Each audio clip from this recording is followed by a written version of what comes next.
Imagine being locked inside a real prison for 100 days, but not because of a crime, because of a YouTube challenge. MrBeast built a full-scale maximum security prison and locked inside two total opposites. Lenny, a police officer who spent his life locking people up, and Ian, a former criminal who had actually lived behind bars.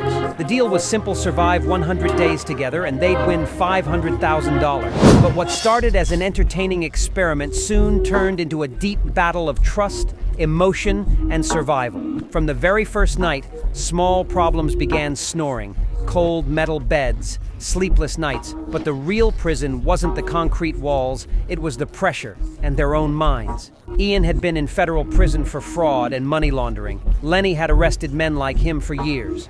Two worlds collided inside one cell. They built a basketball hoop from bed frames just to stay sane. And every few days, MrBeast appeared with impossible choices. Spend $50,000 of your prize to unlock the yard, or live trapped inside. They argued but decided to spend the money, learning that comfort sometimes costs more than gold. Then came another twist: trade the yard for a kitchen and cook their own food. This time, the cop refused, and the ex-criminal felt betrayed. It wasn't just about food anymore, it was about who to trust. MrBeast kept testing their loyalty. On day 30, only one man could use the library for the next 70 days. Lenny, the cop, chose to give it to Ian, showing a side of kindness that surprised everyone. Ian, moved by this, secretly wrote Bible verses for Lenny to keep him motivated.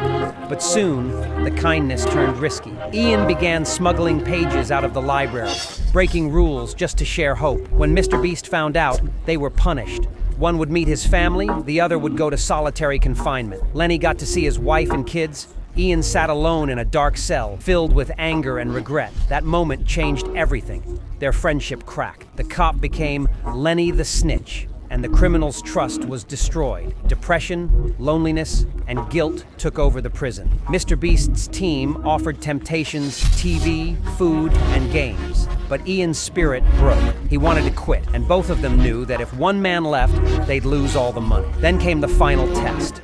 A 2,000-pound rock stood in front of them, hiding a key worth $100,000. They had to break it together in just 10 hours, losing $50,000 if they failed. Exhausted and emotionally done, they started breaking it, side by side. For the first time in weeks, they worked as brothers, not enemies. Each hammer swing was a symbol: a cop and a criminal breaking through their past. Day after day, they struggled, failed, and tried again. It wasn't just about money anymore, it was about proving they could rise above hate. By the end, after endless days of mental pain, regret, and human connection, they learned that the hardest prison is not the one built by steel, it's the one built inside your mind. MrBeast didn't just make a challenge video, he created a psychological and emotional experiment that showed the world what true endurance and redemption look like. The real reward wasn't $500,000, it was peace, forgiveness, and understanding between two men who started as enemies but left as brothers.